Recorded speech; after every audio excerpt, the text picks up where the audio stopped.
बार बार में घर की लेडीजें बीमार हो रही हैं, जेंट्स बीमार हो रहे हैं, बच्चे बीमार हो रहे हैं, क्या मैं कहूँ तो बच्चे हो ही नहीं रहे हैं, बच्चे होने में देरी आ रही है, बेटे की शादी होने में दिक्कत आ रही है, बेटे की शादी होने में दिक्कत आ रही है। तो ये जो सारी चीज़ें हैं, ये सारी चीज़ें का लक्षण है। आज के टाइम पे अगर मैं ये कहूँ 90% लोगों के घर में पित्तर की प्रॉब्लम है। अगर मैं 90 के ना कहूँ, मैं कह रहा हूँ 99% घरों में पित्तर प्रॉब्लम है। तो हमारे ही पूर्वज हमें ही तकलीफ देनी। हाँ, क्योंकि भाई गलती किसने की है? गलती हमने की है। जम्मू में क्या है, जो वहाँ के जो हिंदू हैं, जब उनकी किसी के यहाँ डेथ हो जाती है तो उनकी कुछ हड्डियाँ उठाते हैं, वहाँ छोटी काशी बोलते हैं, उसको लेके जाते हैं और कुछ 2 फीट का गड्ढा करते हैं और वहाँ पे दबा देते हैं उनको। कि अगर आप उसको 15 मिनट बाद निकालने की कोशिश करोगे, मैं उन हड्डियों को निकाल दूँ, तो हड्डियाँ जमीन में चली जाती हैं, आपको हड्डियाँ नहीं मिलेंगी। नमस्कार, आज की इस पॉडकास्ट में हमारे साथ प्रदीप तक्षक जी हैं, जो एक वास्तु एक्सपर्ट है और साथ ही साथ इन्होंने बहुत सारी सिद्धियां भी हासिल कर रखी हैं। आज की इस पॉडकास्ट में हम इनसे पितृ पर चर्चा करने का प्रयास करेंगे और जानेंगे कि पितृ क्या होते हैं, कैसे बनते हैं और कैसे हम इनकी मदद से अपने जीवन में सफल हो सकते हैं। राधे राधे प्रदीप। राधे राधे। कैसे हैं? बहुत बढ़िया, आप बताएं। आपका फिर से स्वागत है हमारी पॉडकास्ट में। Thank you. सर, सबसे पहले मेरा क्वेश्चन है कि पितृ क्या होते हैं और ये बनते कैसे हैं? देखिए, पितर के ऊपर जब चर्चा करते हैं तो एक बहुत लॉन्ग विषय है, तो थोड़ा सा शॉर्ट में मैं इसको लेके चलूंगा। जो पितर हैं वो हमारे पूर्वजों से रिलेट करते हैं, यानी पितर का मतलब है पूर्वज। पितर एक संस्कृत का वर्ड है और ये जो है, जो पितर जो बनता है, ये हमारे जो पूर्वज जो आज इस दुनिया में नहीं है वो बन के आते हैं। इनके बनने के कई कारण होते हैं, या अगर हम ये कहें कि पितर जो बनता है उसके रूप अनेक होते हैं। जैसे 3 तरह के पितर होते हैं। एक सबसे होता है सौम्य पितर, जो अगर हम बात करें तो जो पितरों की अगर हम बात करें कि किस तरह के पितर होते हैं, तो एक होता है सौम्य पितर, दूसरा होता है रौद्र पितर, तीसरा होता है नरगत पितर। यानी कि सबसे पहले जो सौम्य पितर है, जिसके कर्म अच्छे हैं, जिसने अपनी लाइफ में अच्छे कर्म किए हैं, पूजा पाठ किया है, तो उसको बोलते हैं सौम्य पितर। दूसरा आता है रौद्र पितर, यानी कि जिसकी कुछ इच्छाएं बच गई हैं। जैसे अभी मान लो सपोज करो मैं ही ना रहा हूँ, तो मेरे बच्चों के लिए मेरी कुछ इच्छाएं हैं, या मेरे दादाजी की रही हूँ, या मरते समय जो मतलब वो इच्छा सोच रहा होता हाँ, है, सोच रहा इच्छा बची होती जो मतलब आपने एम डिसाइड किया है आपके अपनी लाइफ में और वो आप पूरा नहीं कर पाए हैं, तो उस तरह के पितर बनते हैं, रौद्र पितर बनते हैं। तीसरा जो आता है वो नरगत पितर होते हैं। नरगत पितर क्या होते हैं कि जिन्होंने अपनी लाइफ में कभी कुछ अच्छा किया ही नहीं है, जिसने अपनी लाइफ में कभी अच्छा क्या नहीं, दूसरों का बुराई किया है, चुगली चाटी की है, तो नरगत पितर कहलाते हैं। अगर हम इसको पितर को ऐसे समझे, पितर कैसे बनते हैं, तो जब आपके आसपास में कोई डेथ हो गई होगी तो आपने देखा होगा, जब किसी व्यक्ति की डेथ हो जाती है तो वहाँ 13 दिन का शोक सभा की जाती है। 13 दिन के लिए शोक सभा की जाती है। तो जो पितर है उसका बनने का सबसे बड़ा रीजन क्या है कि वो पितृलोक में रह जाता है, क्योंकि 3 लोकों की जो यात्राएं जो है करनी होती हैं पितर को, जब यानी कि जब इंसान मरता है तो उसकी जो आत्मा है उसको एक रास्ते से गुजरना होता है, तो 13 दिन का रास्ता होता है। जैसे अगर हम बात करें कि आपका जो टारगेट है वो नदी के उस पार है, या हमका एक दरिया है, उस दरिया के उस पार है और आप इधर खड़े हैं, तो जब उसको आपको नदी को पार कर रहे हो तो उसके लिए आपको ऊर्जा भी चाहिए होती है, उसके लिए, क्योंकि लंबा समुद्र है, लंबी दरिया है, तो उसमें आपको एनर्जी भी चाहिए होती है, खाना भी चाहिए होता है, बहुत सी चीजें चाहिए होती है, तब आप उसको नदिया को या जो भी समुद्र है उसको पार कर सकते हो। तो उसी में जो है, जो हमारी आत्मा है वो कुछ रास्तों से गुजर के निकलती है, तो उनको जो आत्मा का है 13 दिन का जो वो रास्ता रहता है, उसमें जो है उसके बाद में जब 13 दिन कंप्लीट हो जाते हैं, उसके बाद में उसको 3 रास्तों पे चलना होता है। सबसे पहले जो मोक्ष मार्ग, कौन सा है? मोक्ष मार्ग है। अगर किसी व्यक्ति ने अच्छे कर्म किए हैं, सारी जिंदगी भगवान की पूजा की है, भक्ति की है, तो उसे मोक्ष की प्राप्ति होती है।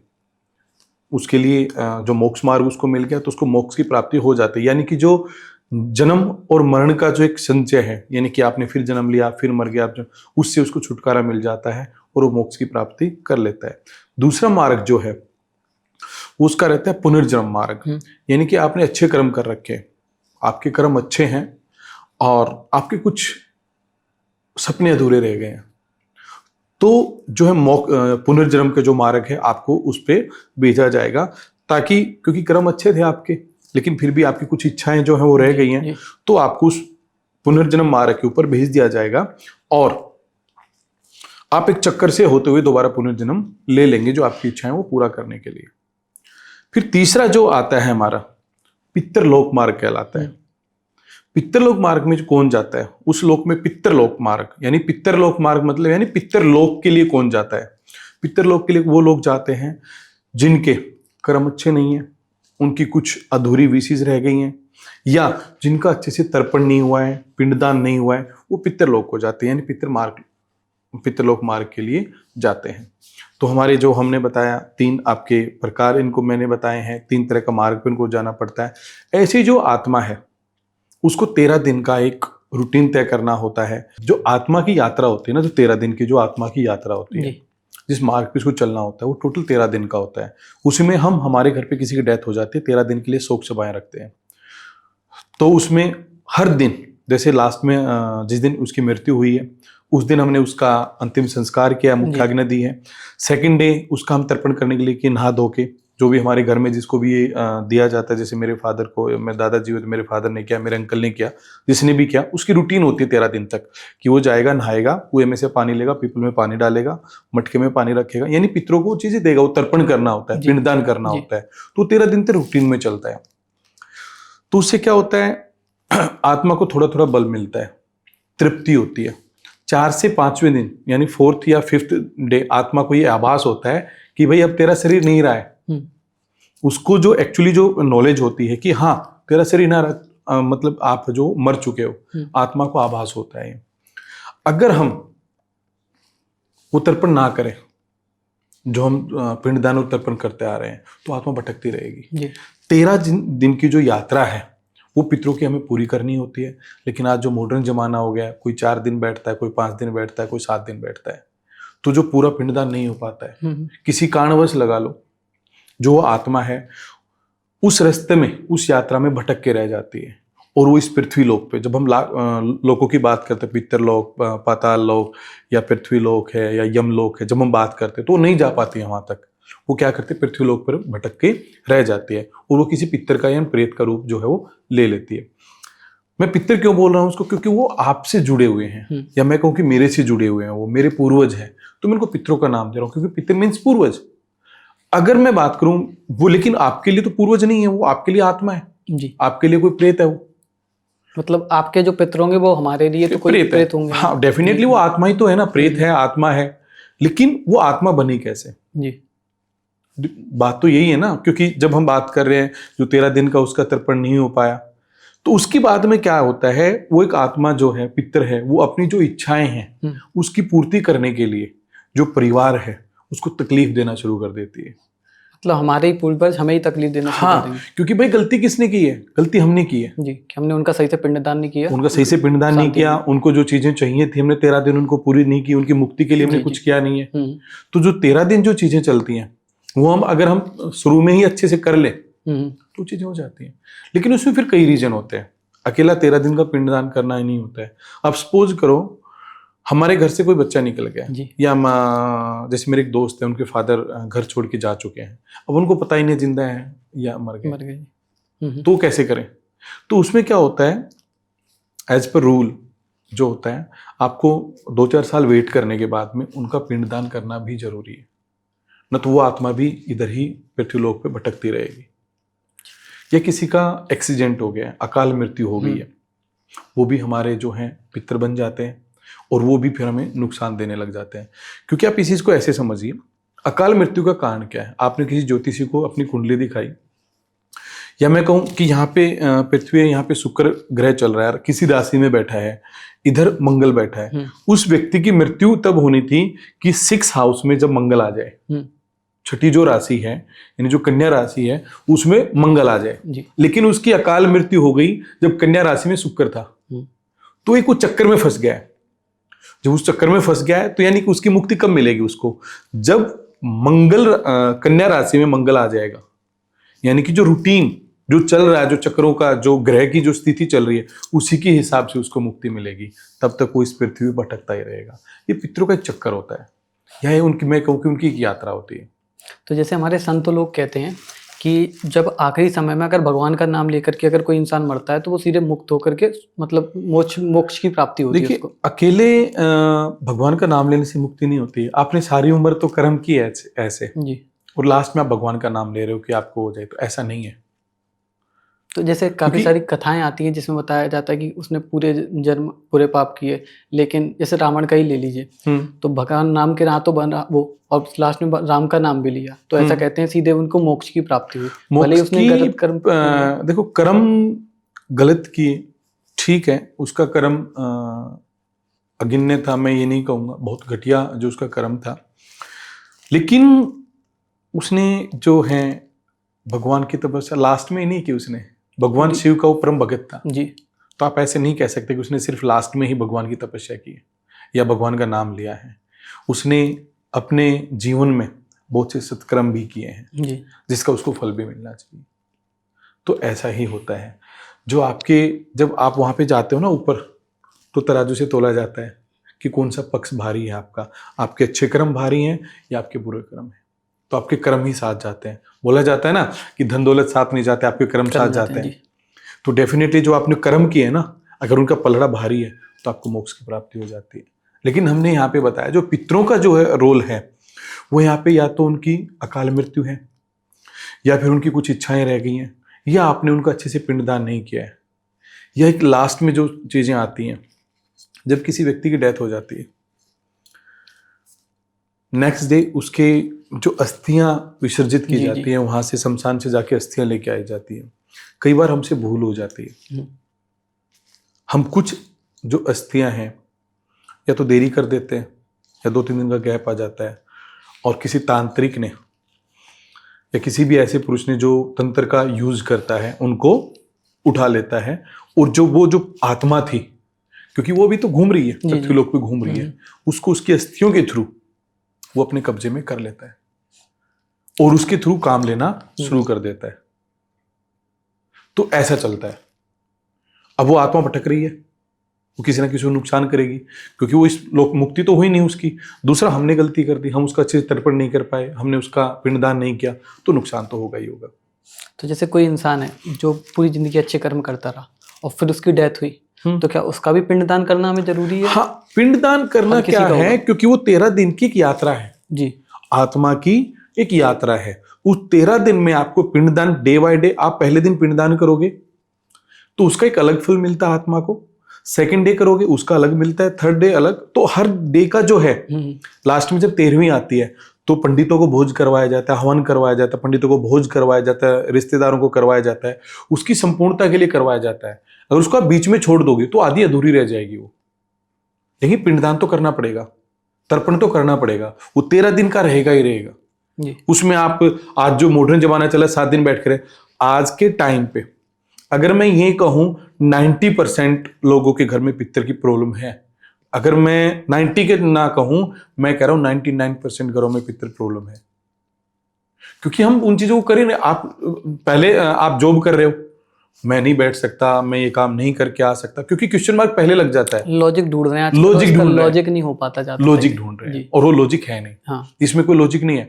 आप एक तरफा कह सकते हैं, दिल से भगवान को याद कर लीजिए जी जी, लेकिन पितरों का तर्पण, क्योंकि जिसने आपको जन्म दिया, आपको नाम दिया, आपको सारी चीजें दी हैं, वो आएगा ही आएगा। दूसरा, पितर बनने का कारण, एक सबसे बड़ा कारण क्या रहता है,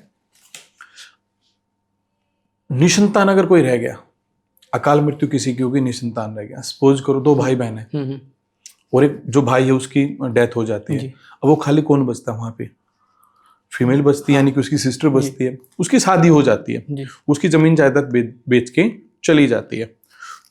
तो वहां पे भी क्या रहता है, क्योंकि उसकी वंश की समाप्ति हो गई है, उसकी वंश की समाप्ति हो गई है, तो वो भी पितर का रूप ले लेता है, वो भटकता रहता है। फिर वो जो उसकी सिस्टर है, उसकी फैमिली को नुकसान करने लग जाता है, क्योंकि उसकी जो जमीन जायदाद है वो तो बेच के चले गए, वहां पे उसका कोई नाम, उसका मतलब यानी वंश के साथ साथ उसका सब कुछ खत्म हो गया, जो उसका नाम था, जो उसका प्रॉपर्टी था, सब कुछ खत्म हो गया, तो वो भी पितर का रूप ले लेता है। मैंने ऐसे बहुत से केस देखे हैं। मतलब जैसे भाई की संपत्ति थी तो उसके पैसे वो लोग यूज कर रहे हैं, लेकिन उसका तर्पण उन्होंने किया नहीं। हाँ, जी। उसकी शांति के लिए उन्होंने कुछ किया नहीं, ना तर्पण किया, ना पिंडदान किया, कुछ भी नहीं किया। यहाँ पे ऐसे में यही बनता है कि उनको भी उसका पिंडदान करना चाहिए, तर्पण करना चाहिए, उसकी मोक्ष की प्राप्ति के लिए। तो लेडीज भी कर सकती हैं? हाँ बिल्कुल, लेडीज भी कर सकते हैं, ऐसा कुछ नहीं है। तो अब जिसके घर पे जेंट्स ही नहीं है, कौन करेगा? लेडीज का ही लेडीज option करेगी डेफिनेटली। तो जैसे काफी लोग ऐसा करते हैं कि कई सालों बाद पिंडदान करते हैं, जैसे आपने सुना होगा गया, बिहार के गया जी लोग जनरली जाते हैं पिंडदान करने के लिए। देखो पिंडदान जो है गया जी में हो सकता है, रामेश्वर में हो सकता है, आप उज्जैन में कर सकते हो, काशी में कर सकते हो, हरिद्वार में कर, यानी किसी भी पवित्र जगह पे आप जाके उसके अपने पितरों के नाम से पिंडदान, हवन और तर्पण कर सकते हो, तो आपको फल देगा। मोस्टली कलयुग में माना गया है पितरों के लिए, पिंडदान के लिए। गंगा जो मानी गई है वो मानी गई, तो हरिद्वार में अगर आप करें तो बहुत अच्छा रहेगा। तो गया जी से अच्छा हरिद्वार में करना है। हाँ। और ऐसे ही बोले जाते हैं जब पिंडदान करते हैं, जैसे श्राद्ध का एक महीना आता है जो शायद सितंबर के अराउंड आता है, वो अगस्त के आसपास में, हाँ ठीक है, अगस्त सितंबर हाँ। के, तो उस समय पिंडदान किया जाता है। तो कौओं को भोग लगाया जाता है, कहते हैं कौआ अगर खा ले, क्योंकि कौवा जो है वो पाताल से जोड़ के देखा जाता है, उसको पितरलोक से जोड़ के देखा जाता है। तो जो ऐसा बोला जाता है कि जो कौवा है वो आपका भोग पितरों तक पहुंचाता है। जैसे कहते हैं कि पितृ नाराज हो जाते हैं, वो खुश नहीं है, तो ये कैसे पता चले कि हमारे पितृ हमसे नाराज हैं, हमसे खुश नहीं है? हम बात करें पितरों के नाराज होने की, खुश ना होने की। जी। अगर आपके पितर खुश नहीं है या नाराज हैं या किसी बंधन में है, तो उस तरह की चीजें आपको सबसे पहले तो सपने में दिखाई देंगी। जैसे मैं अगर मेरी बात करूं, या मेरे घर में किसी की डेथ हो रखी है, तो मुझे वो बंधा हुआ दिखाई दे रहा है, रोता हुआ दिखाई दे रहा है, तड़पता हुआ दिखाई दे रहा है, पानी मांग रहा है, खाना मांग रहा है, या किसी और बंधन में है, कपड़े मांग रहा है, तो इट मीन्स कि उसको उन चीजों की जरूरत है और वो जरूरत उसकी पूरी नहीं हुई है। तो जरूरत पूरी करने के लिए हमें क्या करना पड़ेगा? उसको चीजें दान करनी पड़ेंगी। या हमें दिख रहा है कि वो बंधन में, उसके बांध रखा है उसको, वो चिल्ला रहा है, वीडियो में दिखाई दे रहा है, तो इट मीन्स उसकी आत्मा, किसी ने उसका वशीकरण करके या उस पर तंत्र क्रिया करके उसको बांध रखा है। फिर कुछ घर में इस तरह के सिम्टम्स आ जाते हैं, जैसे घर में छोटी छोटी बातों पे कलह होना, झगड़े होना, ये पितर की निशानी है। जैसे बड़ा लड़का है, उसको मानसिक प्रॉब्लम होगी, घर में मान लो 2 लड़के हैं, तो सबसे पहले बड़े लड़के पे आते हैं। मानसिक प्रॉब्लम हो गई है, एक्सीडेंट हो रहे हैं बार बार में घर की लेडीजें बीमार हो रही हैं, जेंट्स बीमार हो रहे हैं, बच्चे बीमार हो रहे हैं, या मैं कहूँ तो बच्चे हो ही नहीं रहे हैं, बच्चे होने में देरी आ रही है, बेटे की शादी होने में दिक्कत आ रही है, बेटी की शादी होने में दिक्कत आ रही है। तो ये जो सारी चीजें हैं, ये सारी चीजें पितृदोष का लक्षण है। या आपको छत से आवाज आ रही है, जैसे कोई छत पे चल रहा है, आपके फर्श से ऐसे आपको लग रहा है कि आपके फर्श पे जैसे पैरों की आवाज आ रही है, या फिर आपको कुछ नेगेटिव एनर्जीज आवाज हो रही है आपके घर पे, बार बार कोई घटनाएं घट रही हैं, तो ऐसे में पितृदोष का आप अंदाजा लगा सकते हो। घर में बीमार होना, जैसे काफी समय कुछ लोगों को बीमारी हो जाती है, क्योर ही नहीं होती, उसका देखो क्योर नहीं होती है, और दूसरा आप जब डॉक्टर के पास जाते हो तो डॉक्टर पूरा इलाज करता है, लेकिन फिर भी आपको उसमें जो है आराम नहीं मिलता है। तो ऐसे में पितृदोष की 101% संभावना रहती है। तो जैसे पितृ होते हैं, तो पितृ को हम कितनी पीढ़ी के लिए लेते हैं, मतलब कि देखिए जो पितर जो होता है वो 3 पीढ़ी के लिए बोला जाता है। जैसे श्राद्ध निकालते हैं आपके घर पे, जो 15 दिन जो पितृपक्ष आता है, श्राद्ध निकालते हैं, तो उसमें आपने देखा होगा कि आपकी मदर ने आपकी दादी से पूछा होगा कि कौन कब एक्सपायर हुआ था, तो उसके डेट नोट किए जाते हैं कि कोई सप्तमी को, कोई 6 को, या षष्ठी को, कोई त्रयोदशी को, या कोई अमावस्या को किसी की डेथ हुई है। तो क्या होता है, इसमें 3 पितर माने जाते हैं। जैसे अगर जो लास्ट जो पीढ़ी मानी जाती है वो दादाजी की मानी जाती है, यानी जो व्यक्ति जिंदा है, यानी मैं को जैसे मेरे दादाजी एक्सपायर हो चुके हैं, तो लास्ट मेरी पीढ़ी में मेरे फादर हैं, तो मेरे फादर के जो दादाजी हैं वहां तक का मैं पितृपक्ष लूंगा, मतलब मैं नहीं लूंगा उसमें फादर, उनके फादर, और उनमें जैसे जो मेरे फादर हैं जी, उनके बाद की जो 2 पीढ़ियां हैं जी, उनका हमें तर्पण करना होता है, उनका हमें पिंडदान करना होता है। जैसे मेरे फादर के जो फादर हैं, यानी मेरे दादाजी और मेरे परदादाजी, क्योंकि मेरे फादर जिंदा हैं, जो लास्ट में मैन जिंदा है आपकी फैमिली में, जो मैन है, जो हेड है वो जिंदा है, उसके दादाजी जो हैं वहां तक का पितृपक्ष माना जाता है। जैसे मेरे फादर जिंदा तो उनके 2 दादाजी थे, वहां तक का हमें उनका तर्पण करना होता है, वहां तक का ही पितृपक्ष जो आता है 15 दिन का, वहां तक की उनको रोटियां, उनको तर्पण या जो भी पिंडदान करना होता है वो करना होता है। कुछ लोगों की आदत क्या होती है, जो 15 जो दिन आते हैं, पितृपक्ष के जो दिन आते हैं, हर रोज रोटी निकालते हैं, तो वो गलत है। वो भी बहुत नेगेटिविटी क्रिएट करता है, क्योंकि हम अनजान लोगों को, अनजान पितरों को हम रोटी दे रहे हैं। क्योंकि उसके लिए जो लास्ट जो अमावस्या है उस दिन 16 रोटियां दी जाती हैं। अच्छा, वो इसलिए ही दी जाती है ताकि जो कोई रह गया है उसको दी जाए। तो जैसे पितृपक्ष में आपने बताया दादा परदादा, इसमें मतलब लेडीज का साइड नहीं होता है कि उनको पितृदान होता है? नहीं, उनका भी होता है अगर किसी का, लेकिन हम उन्हें पितर में पूजते नहीं है। अच्छा। हाँ, जो हमारा जो घर का जो पितर पूजा जाएगा वो लेडीज भी हो सकती है, ऐसा नहीं है लेडीज नहीं हो सकती। वो लेडीज सिर्फ मुक्ति के लिए हो सकती है। जैसे मान लो किसी लेडीज की एक्सीडेंट में मौत हो गई है या बीमारी से मौत हो गई है और हम आप 13 दिन का उसको कर नहीं पाए हो, उसका पिंडदान नहीं कर पाए 13 दिन प्रॉपर, तर्पण नहीं कर पाए हो, तो उसमें क्या होगा, आपको उसकी मुक्ति के लिए करना पड़ेगा। आप उसको पूज नहीं सकते हो, वो पूजनीय नहीं है। अच्छा। आपको उसका तर्पण करना पड़ेगा, नहीं तो आपको फैमिली को नुकसान करेगी ही करेगी। वो आपकी फैमिली में नेगेटिविटी क्रिएट करेगी करेगी, लड़ाई झगड़े होंगे ही होंगे, किसी ना किसी बच्चे पे वो हैवी रहेगी ही रहेगी। तो आपको उसका तर्पण करना पड़ेगा, उसका पिंडदान जरूर करना पड़ेगा। तो जैसे पता लगे किसी घर में पितृदोष है या प्रॉब्लम आ रही है, तो उसके लिए हमें उपाय क्या क्या करने सही रहेंगे? देखो, बेसिकली अगर आप उपाय करना चाहते हो तो जनरली जो उपाय हैं, आपको सिंपली घर में जो बंदा है, जो भी जेंट्स है, अगर लड़का है 10 साल से ऊपर का है, तो आप उसको कहिए कि रोज जो है एक तांबे के लोटे में पानी ले, उसमें थोड़ा गंगा जल डाले, थोड़ा दूध डाले और थोड़े काले तिल डाले, और इन सब चीजों को ले जाके पीपल में ओम नमो भगवते वासुदेवाय का जाप करते हुए पीपल में जो है वो चढ़ा दे, जल को जो है वो चढ़ा दे। ऐसा रूटीन में करें। कितने दिन करना होगा? उसका कोई टाइम नहीं है। अगर आपको अच्छा फल लेना है, आपको अच्छी एजुकेशन लेनी है, आप अपने पितरों को अच्छा करना चाहते हो, तो आप कंटिन्यू करते रहिए। तो अब इतनी बड़ी चीज नहीं है कि आप कर नहीं सकते हो। बच्चा जब स्कूल जाता है, नहा धो के अपना रूटीन में करे, बेस्ट। तो इसमें ऐसा होता है कि रूटीन डेली करना होगा, किसी दिन स्किप हो गया तो कोई बात नहीं, उसका कोई मान लो स्किप आप संकल्प लेके नहीं कर रहे हो ना। जब संकल्प लेके कर रहे हो तो 41 दिन कीजिए कम से कम, 108 दिन कीजिए, तो उसमें फिर उनको वो भोग मिल जाता है। लेकिन इसमें क्या है, जब कोई बंधन में होता है ना, जब कोई पितर बंधन में है जी, या अगर हम कहें कि किसी और एनर्जी उसके ऊपर हैवी है, जैसे कोई और तांत्रिक ने कोई नेगेटिव एनर्जी, कोई हैवी आत्मा जो है वो आपके घर पे बंधन करवा दिया, किसी ने आपके ऊपर घर पे तंत्र करवा दिया, तो जो अगर पितर की ऊर्जा कमजोर है तो वो दब जाते हैं, तो वहां पे फिर उनका बंधन खुलवाना जरूरी होता है। तो ये सब पता कैसे चलता है ऐसा हो रहा है? वो आपको सपने में, मैंने बताया ना, सपने में दिखाई देंगे आपको, या जैसे भी उनकी डिमांड होगी उससे आप अंदाजा लगा सकते हो कि दिक्कत कहाँ पे आ रही है। तो मतलब किसी से कंसल्ट करे जाके, अगर कोई हाँ, कंसल्ट करें में किसी आ रहा से है जाके, बिल्कुल बिल्कुल। जैसे मेरे एक जानने वाले थे, तो उनके लड़के की शादी नहीं हो रही। लड़की भी, जैसे लड़का लड़की दोनों की 34 और 36, लड़के की एज थी 36 और लड़की 34 एज, और पैसा भी ठीक ठाक था, ये भी नहीं पैसा ठीक ठाक नहीं है, लेकिन ग्रोथ नहीं थी। पैसा आ रहा है लेकिन जा रहा है, घर में रोज झगड़े हो रहे हैं। इतना आ रहा है लेकिन आप कमा रहे हो और घर में रोज झगड़े हो रहे हैं। और कि उनकी मदर बीमार, जो मेरे दोस्त थे उनकी मदर बीमार, जो लड़का था जिसकी शादी नहीं हो रही थी, वो ही इज माई फ्रेंड। तो ऐसे ही जनरली बात चल रही थी कि दिक्कत आ रही है, कहाँ आ रही है। तो जनरली उसने पूछ लिया, एज ए क्लाइंट नहीं पूछा उसने, कि जनरली उसने पूछा कि कहाँ दिक्कत आ रही है।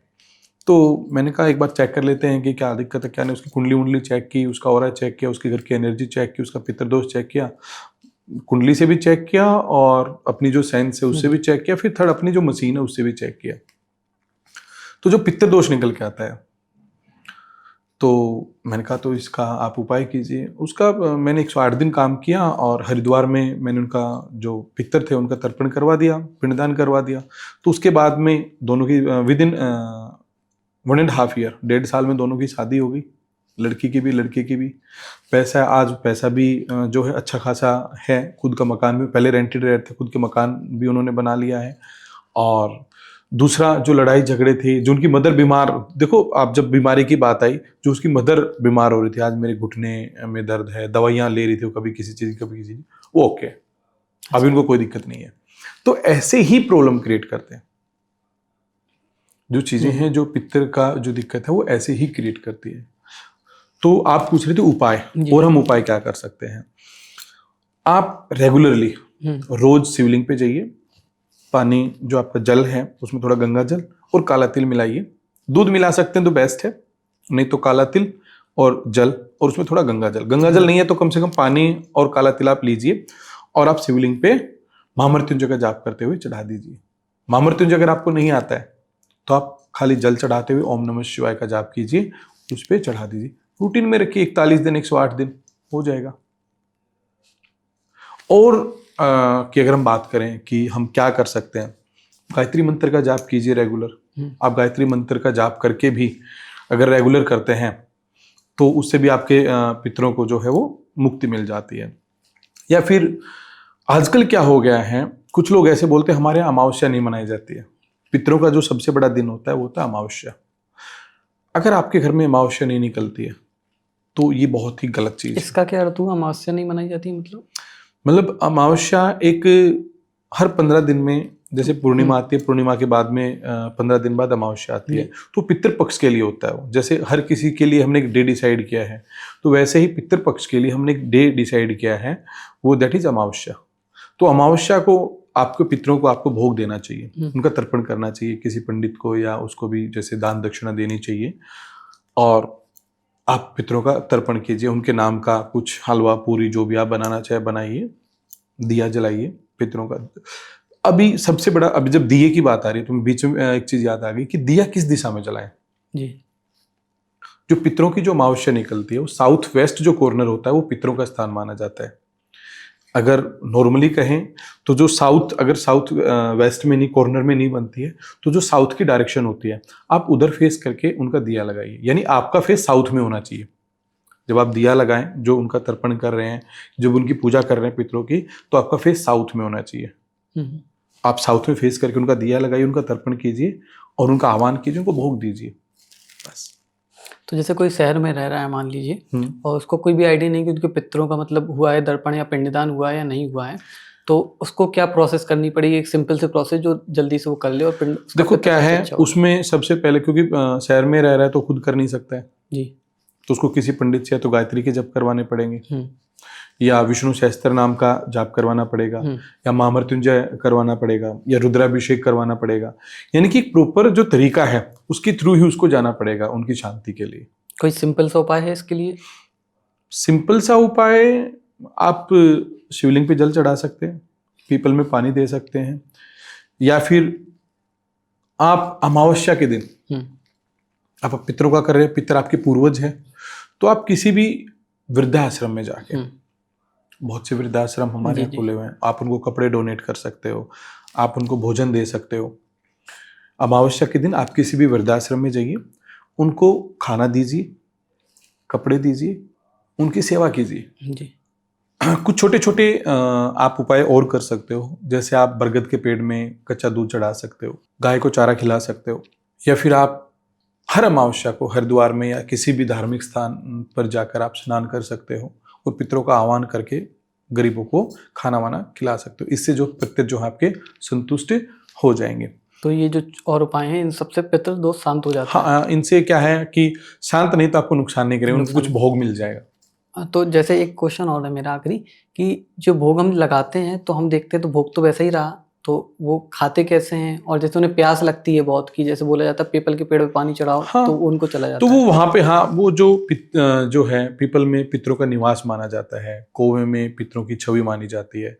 तो हम जो भोग दे रहे हैं वो या तो किसी पक्षी के थ्रू, या पेड़ में हमने डाला, या कोई नहीं जीव के थ्रू जो है। देखो कोई ना कोई मैसेंजर तो होता ही है।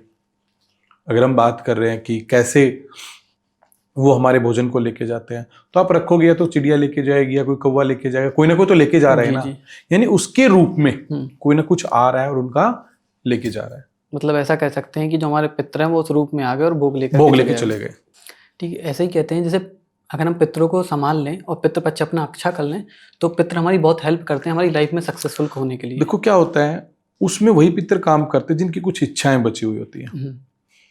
जैसे अगर मैं बात करूं, कोई पितर है मेरा और मैंने उसका अच्छे से तर्पण किया, अच्छे से उसको मैंने पिंडदान किया, लेकिन कुछ कारणों की वजह से, या जो मैंने ग्रह का जो चक्कर बताया कि उस ग्रह में उसकी डेथ हुई है और उसको डेथ उस टाइम पे होनी थी, उसकी और आयु थी, और वो तर्पण कर दिया, यानी कि अब वो अच्छी योनि में आ गया है, वो पितर जो है अच्छा बन गया है, तो वो आपको सपने के थ्रू, किसी ना किसी मैसेज के थ्रू आपको आपकी होने वाली घटनाएं बता देता है। मतलब आपका फ्यूचर बता देगा, आपका फ्यूचर में कि ये होने वाला है, आप समझ जाइए।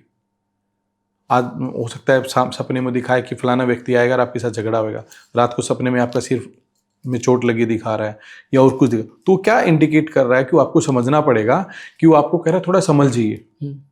बाइक अगर आप चला रहे हैं, अगले दिन आपको कहीं ड्राइव करके जाना, तो कह रहे हैं समझ जाइए, इट कैन बी एक्सीडेंट, वहां पे एक्सीडेंट हो सकता है उसका, तो वो आपको देखना पड़ेगा। तो ये पितृपक्ष स्ट्रॉन्ग कैसे करते हैं? जैसे एक मैं बताता हूँ, एक मतलब उत्तराखंड में बहुत माना जाता है। जैसे एक मेरा फ्रेंड था, उसने बताया कि वो अपने फ्रेंड के साथ खड़ा हुआ था और वो उसे परेशान कर रहा था, ऐसे ही दोस्तों में जैसे होता है। तो उसने बोला कि मेरे पितृ बहुत स्ट्रॉन्ग है, मुझे परेशान मत करो। और जैसा ही उसने बोला, ऐसे ही एक हवा का झोंका आया और वो खाई में गिर गया। मतलब जबकि वो बहुत बैलेंस था। पितृ स्ट्रॉन्ग है, यानी कि वो प्रोटेक्ट कर रहे हैं उसको।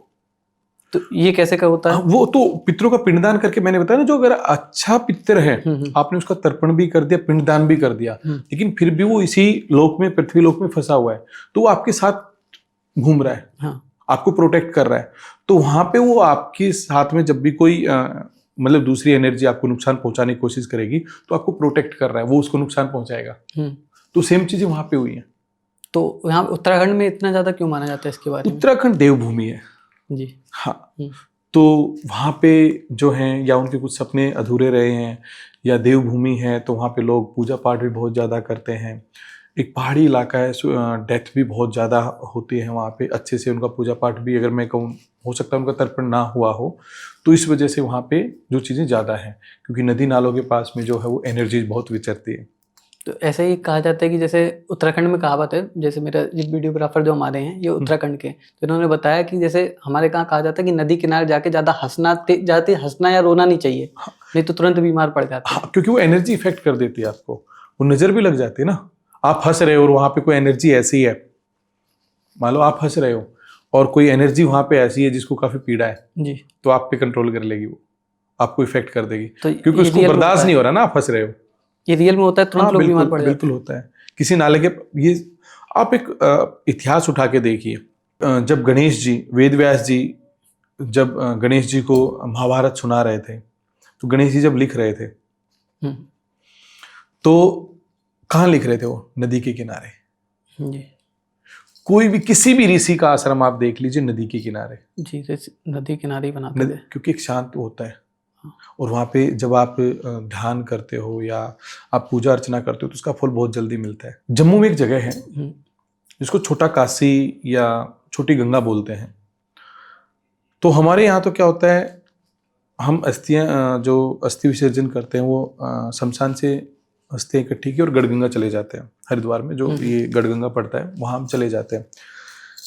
लेकिन जम्मू में क्या है, जो वहाँ के जो हिंदू हैं, जब उनकी किसी की यहाँ डेथ हो जाती है, तो उनकी कुछ हड्डियाँ उठाते हैं, और वो जो छोटी काशी जम्मू के पास में पड़ता है, छोटी काशी नाम मेरे को याद नहीं है, वहाँ छोटी काशी बोलते हैं उसको, लेके जाते हैं और कुछ 2 फीट का गड्ढा करते हैं और वहाँ पे दबा देते हैं उनको। अगर आप उसको 15 मिनट बाद निकालने की कोशिश करोगे कि मैं उन हड्डियों को निकाल लूँ, तो हड्डियाँ जमीन में चली जाती है, आपको हड्डियाँ नहीं मिलेंगी। केवल 15 मिनट बाद भी नहीं? 15 मिनट बाद ही। और वहाँ पे नहाते कैसे हैं, उसको छोटी गंगा छोटी काशी क्यों बोला जाता है, कि वहाँ पे अगर और थोड़ा सा जमीन को आप और वो करोगे, आप हाथों से खोद लीजिए, 2-2.5 फीट 3 फीट खोद लीजिए, वहाँ पे पानी आ जाता है। अच्छा। हाँ, उस पानी से वो नहाते हैं, उसी पानी से वो नहाते हैं, और फिर तभी पिंडदान करते हैं, उनका तर्पण करते हैं। तो आप जाइए, देख के आइए। और जैसे कहते हैं कि हमारे जो कुल देवी कुल देवता होता है और पितरों के बीच में भी कनेक्शन होता है इनमें।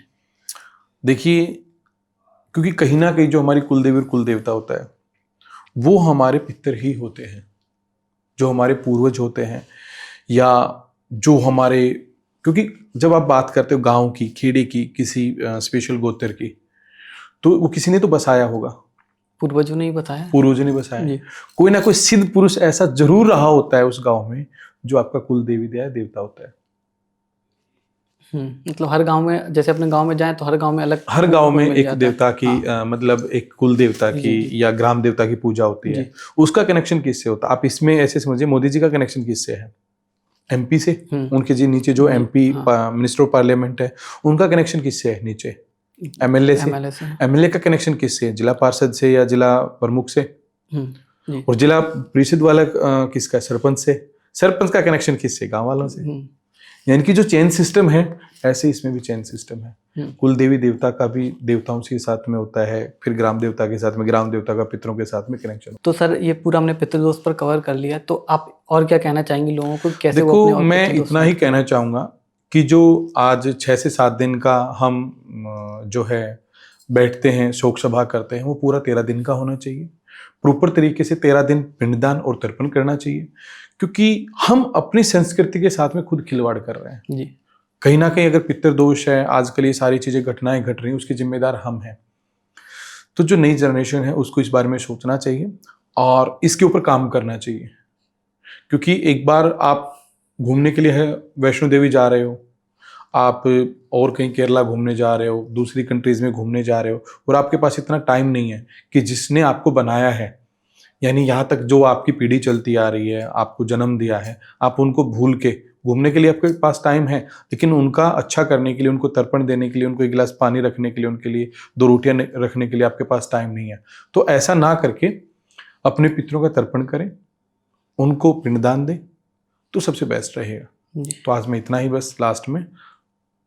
जी ठीक है, आपका बहुत बहुत धन्यवाद आप हमारे राधे पॉडकास्ट में आए। अब हम इस पॉडकास्ट को यहीं क्लोज करते हैं। राधे राधे।